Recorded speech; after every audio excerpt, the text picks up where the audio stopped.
I am not typically one to spend hours of my life analysing someone else's character, but when there is someone who is as cool as Eileen Gu, how could you not? Eileen is a 6-time Olympic medalist and she has studied quantum physics at Stanford. She is an international model, she sleeps 10 hours a day, has 9 years of playing the piano, ran the Paris Marathon, gets paid $23 million a year, scored 1850 on her SAT, and she is 22 years old. I literally could not avoid becoming so fascinated with just trying to understand how someone can achieve such high achievement across so many disciplines. So naturally, I've spent the past 3 weeks listening to every possible podcast interview I could find, every Substack article that I could find, every interview with her in Time magazine and all these places, trying to really understand 2 things. Number 1, how she does it. And number 2, what are the core principles that you and I and anyone else who wants to achieve incredible success can take away and apply into our own lives? I walk away as the most decorated free skier of all time, male or female. I have the most gold medals of any free skier ever, male or female. And that is something that I'm so proud of. It's unbelievable to me. It's still surreal. Hello everyone and welcome back to the Successfully Balanced podcast. I'm your host, Aria Bradley, and I am so excited to be with you here today. If you are new to this podcast, hello and welcome. This podcast is for the ambitious women who want to really go above and beyond. You have some incredible, maybe delusional, quote unquote, or unrealistic goals that you want to achieve, and I am so here for it. And this is a podcast for you to help you achieve those goals in a way that doesn't require burnout, doesn't require endless sacrifice and 24/7 grinding, because we are here for sustainable success. And I am so excited to be here with you today. So if you're new, hope you enjoy this podcast. If you love this podcast, then if you're on Spotify, if you can rate it, ideally 5 stars, that would be amazing. You can go onto the Spotify homepage and the little rate this show button. And if you rate it on there, that would mean the world to me and it helps this podcast get reached to even more people. So thank you so much. And if you're on YouTube, if you can subscribe, oh my goodness, we have grown so fast. Literally 1 week ago, we were at 1.5k. And I don't know where we're at now. It's at least 2k. I have no idea, but we're growing really fast. So thank you so much for everyone for being here. It really is it's so mind-blowing that it's just been happening so fast. So thank you so much. And I really hope that you enjoy this episode. If you do, I would love if you could leave a comment down below or send me a DM on Instagram and tell me something you've taken away from this episode and something that you are going to apply to your own life. Because it's one thing to just watch these videos and it can get really addictive to think, yeah, I'm so productive for watching all these videos. But if you're not actually applying anything, you're not going to change your life. So tell me below something that you are going to do at the end of this episode that you are going to do to improve your life and achieve your goals, because I want you to succeed and I believe in you, and let's just get into it. Oh, actually, no, sorry, I almost forgot. One more thing that I like to do at the start of every episode is say one thing that I've been doing to work towards my goals and one thing that I've been doing to have more balance, to really emulate that theme of successfully balanced and show that I am actually embodying that philosophy and I'm not just, preaching, I'm also practicing.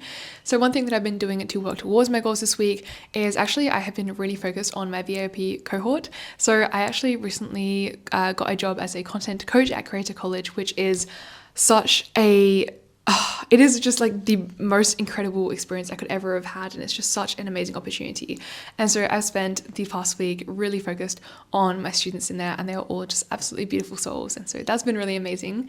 And then on the other side, to have more balance in my life, I've really been prioritizing having more exercise and looking after my physical health, so prioritizing sleep, exercise, and nutrition, especially during such a busy time. But also this morning I went and I got coffee with my friend, which was so nourishing. We literally chatted for 3 hours nonstop and it was amazing. And then also last night I went to see The Odyssey with my boyfriend, and we saw it in gold class because we got a voucher for Christmas, so we got nachos and stuff and ate it with the movie. It was so much fun. It was really good. Definitely would recommend. And then I also had a friend's birthday party this week, so yeah, all just really good events, and it's been really fun. So all of this just goes to show that you can achieve some incredible things and also live your life and feel happy and fulfilled in the process, because I do not believe in burning yourself out to achieve success. I believe that there is so much out there in this world for you and so much that you can achieve, but I do not think that you should be sacrificing your sleep, your health, your sanity to achieve those things. So just goes to show you can do it. Now, I don't say any of this to discredit or minimize her achievements, but I just think it's really worth mentioning the role that luck and privilege have in Eileen's success. Because while I do want to keep most of this episode focused on things that we can control and things which we can actually apply into our own lives, you really cannot ignore the role that these factors have in someone's success. I like to think about it this way. You could have all of the luck and privilege in the world, but if you don't care to work very hard, you will just live a pretty comfortable life. Or you could have no sort of luck or privilege and you can accept your fate and live a much more challenging life. Or you can also lack any sort of luck and privilege. You can put in a lot of hard work, improve your life, and get somewhere, albeit with greater difficulty. Or in the fourth scenario, you can have all of the luck and privilege in the world and also work really hard and be super disciplined and be committed to improving your life and getting somewhere and achieving your goals. And this is the case that Eileen is in. So essentially the point that I'm trying to make here is that luck and privilege do play a really big role. They essentially reduce the number and the size of the barriers standing between you and success, but they do not mean everything. There is just no way in any universe that Eileen could have achieved half the things that she has achieved without putting in an immense amount of work. I left nothing on the table. Like, I know that looking back at this Olympics and the months that preceded it, there's quite literally nothing that I could have done more. Like, I did everything I could, every single day. Every single thing that I could. Like, if you can think of something like, oh, I should do this now, I've done it. I have done every single thing I could possibly do for this Olympics. And so it's like if things didn't go my way, I wouldn't regret feeling unprepared. I wouldn't regret feeling like I could have done more. And so that, I also think, instills a bit of confidence in you, because you can never control the result, you can never control the outcome, but you can control the preparation, and most importantly, you can fall in love with the process. She has worked incredibly hard, and you simply cannot achieve what she has achieved purely based on luck alone. So she deserves every success regardless. With that in mind, I do just want to point out a couple of sources of luck and privilege, just so that you can keep in mind the things that, maybe you may not have had access to and she has, to just kind of keep in mind if you feel like you are comparing. Again, not at all a criticism, it's just something to acknowledge going forward. First of all, she has very highly educated parents. So her mother, Eileen Gu, attended Stanford and has a strong academic and professional background, giving Eileen early exposure to higher expectations, education, and opportunity. She actually mentioned in an episode, which I thought was really beautiful, she said that one of the reasons that she chose Stanford was because her mum went there. And also she mentioned because she asked her mum what was the hardest university to get into, and she said Stanford, and Eileen was like, okay, that's the one. She also had quite a lot of financial privilege. So competitive freestyle skiing is a very expensive sport, and it requires equipment, coaching, travel, lift passes, and competition fees. She obviously does have an extent of natural athletic ability, so genetics do play a role in physical coordination, strength, reaction time, and bodily awareness. So whilst talent alone isn't enough, she likely benefited from exceptional natural athleticism. I think this one is probably the biggest one, but she had very early exposure to skiing. So she began skiing as a toddler because her family regularly traveled to ski resorts. Many children never have this opportunity. Then obviously timing and market opportunities. So she came of age during a period when social media allowed athletes to build personal brands. And when China was heavily investing in winter sports leading up to the 2022 Winter Olympics, this created unique sponsorship and media opportunities. And then obviously physical health. So she grew up healthy enough to train at an elite level without long-term illness or disabilities that could have prevented participation. She has had a couple of injuries a few times, but thankfully, as far as I know, she has recovered from those, which is awesome. And then obviously a supportive network. So beyond family, she benefited from coaches, sponsors, schools, and sporting organizations that recognized and nurtured her talent. Again, all that being said, someone can have all of these privileges and all of the luck in the world and still choose not to do anything with their life and remain quite comfortable. What Eileen has done is recognized and appreciated this, and then done everything she can from a discipline and hard work perspective to get her to where she is today. So essentially the modifiable variables and discipline that can lead to significant levels of success. So without further ado, let's get started. Number 1, don't believe in limits. Every single year, someone breaks a seemingly impossible record or otherwise does something else impossible. So unless it is physically written in the sky that something cannot be done, do not accept it as fate. No reasonable person would think that it's easy to balance 3 incredibly demanding pursuits. Eileen doesn't care. She does it anyway. Like, imagine if she had thought, oh yeah, actually I probably can't do that. Let's just say you probably wouldn't have heard of her. Of course, we all have our own internalized limiting beliefs, a lot of them which we had picked up from childhood. But quite frankly, without going too much into depth about it, a lot of these things are just quite frankly not true. I go into so much more depth about this in my coaching program Elevate, which is in the link in the description. But essentially, you have the power to control these thoughts. And it is one of the most beautiful things in the human mind that we can control how we think. And as Eileen says, you can control, therefore, who you are. And if you can do that, you can control your outcome and thus the success you have. And so workshopping your thoughts in that way and overcoming those limiting beliefs will allow you to significantly improve how quickly and easily you are able to achieve those goals you set for yourself. But even just the simple act of refusing to accept limits will make so many more things so much more possible for you. It's difficult? Okay. It seems impossible? Try another way. Do not accept defeat. Number 2, choose pursuits that enhance each other. I think this was one of my favorite parts about this whole episode because it's something that I found really interesting from sort of a logical standpoint. The key to being successful across disciplines, or at least in the way that Eileen does it, is intentionally choosing pursuits which enhance the performance of another pursuit. Or even if they don't enhance it per se, they still complement it. So in Eileen's case, she combines free skiing with quantum physics and luxury fashion. I literally got to pick 3 things that interested me: school, fashion, and skiing, and fashion it together in this like cool, unique, interesting way. But it actually is just me. Like, I actually just like these things. And if nobody knew who I was, if I didn't get paid to do any of it, these would be the things that I would want to be doing.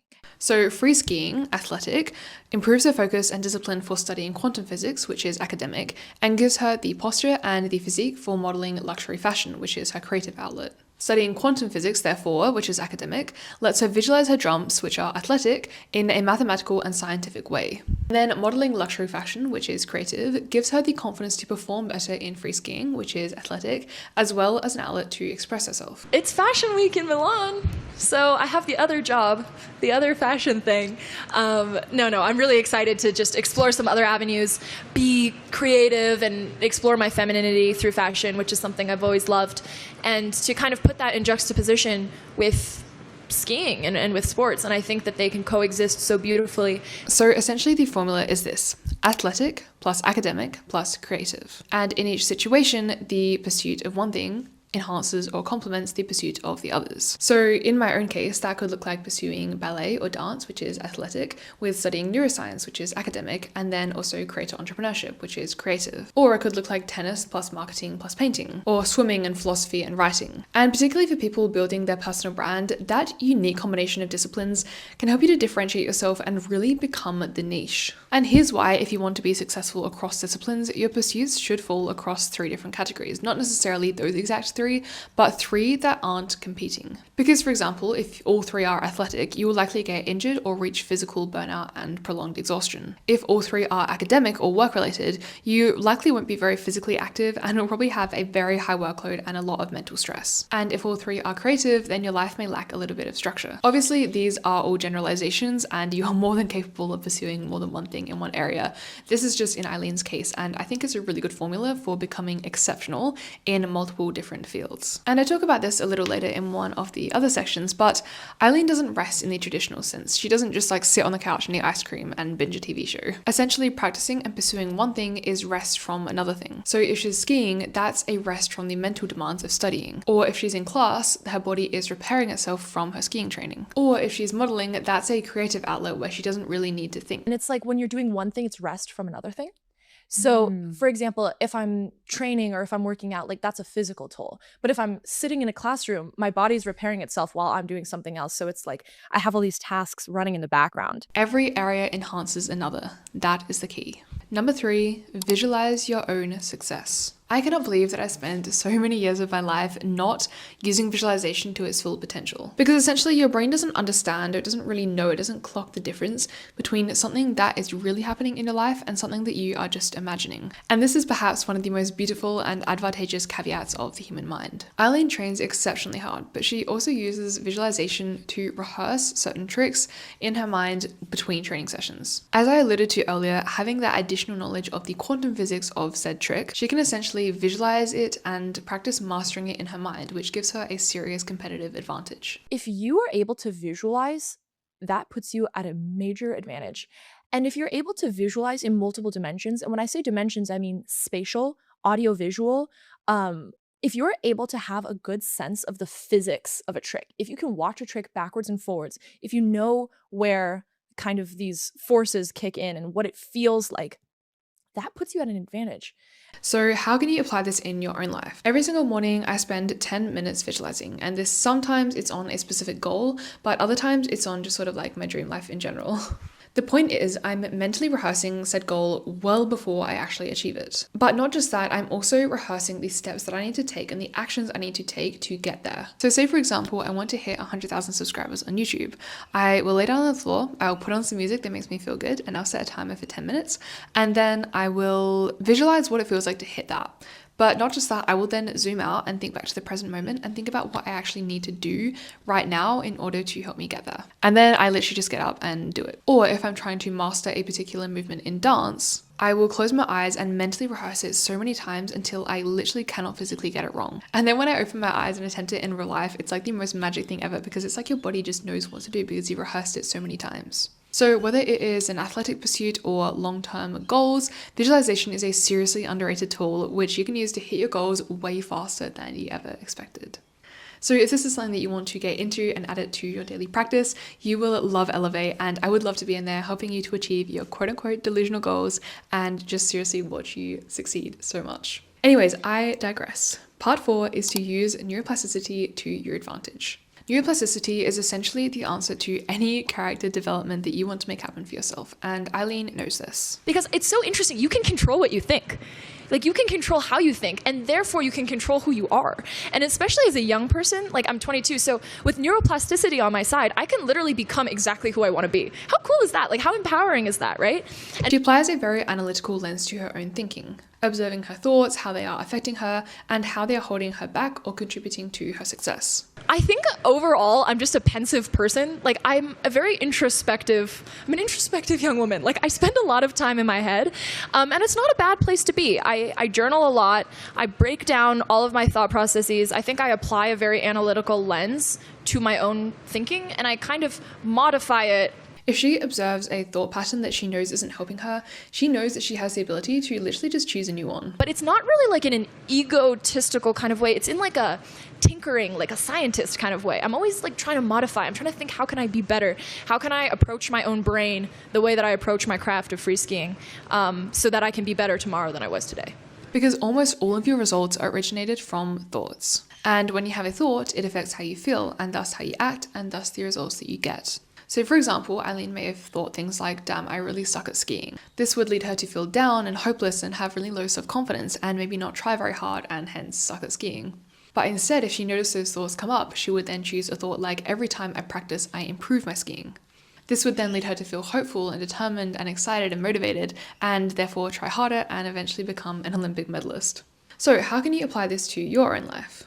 Think about a skill that you want to get better at. Maybe it's content creation, maybe it's dance, maybe it's running, whatever it is, think about what is that skill. And then spend the next 24 hours paying really close attention to what thoughts come up when you're doing or thinking about said skill. I also strongly encourage you to write down these thoughts because we all believe that we are way more self-aware than we really are. So circle the ones that are helpful, and I want you to double down and repeat those. And then when you find unhelpful ones, I want you to draw an arrow and then choose a more empowering thought. Repeat those more empowering thoughts on an hourly basis, and the more reps you put in, the more it will become second nature. And before you tell me you don't have time, you spend most of your waking hours thinking anyway, so you might as well make it constructive. Number 5, give every minute a purpose. Eileen is a master of time management. I finished skiing, drove straight to the airport in my full ski gear, changed at the airport in 5 minutes, packed it into a suitcase that I had half packed. And so I put it into the empty half, zipped it up, sent it into the bag check, flew from New Zealand to China. And on that flight, I read 100 pages of my book, wrote a couple pages to be published, and then slept the rest of the time. Landed at 5 in the morning, started shooting at 6, shot 10 hours, and then ran 10 miles afterwards. And then went to sleep. She doesn't wing it. She literally has to plan ahead and maximize the use of every single minute of her time.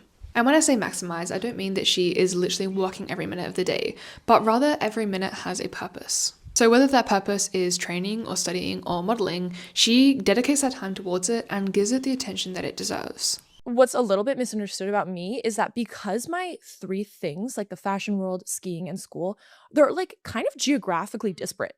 So it's not like I wake up in the morning and like ski for 3 hours and then go to my like seminar in the afternoon and then go shoot a campaign at night. Realistically, what I'm really good at is less doing everything at the same time and more pivoting with very low emotional toll. And leading off from that, Eileen makes sacrifices, but she knows what to sacrifice. I actually got a comment on one of my reels the other day that said that success requires sacrifice and that you can't just live a life where you are happy and you're also succeeding. I agree with part of that.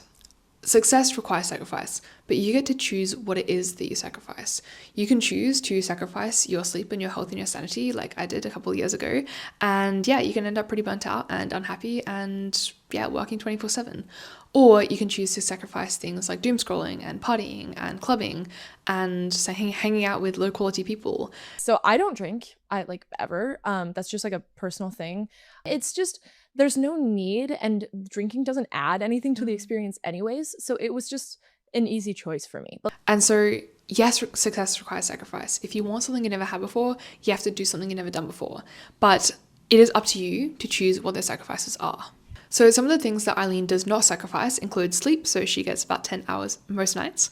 It's always about how I can juggle everything and stay balanced and also have time to sleep 10 hours every night. She does not sacrifice her nutrition or her training or her family or deliberately resting.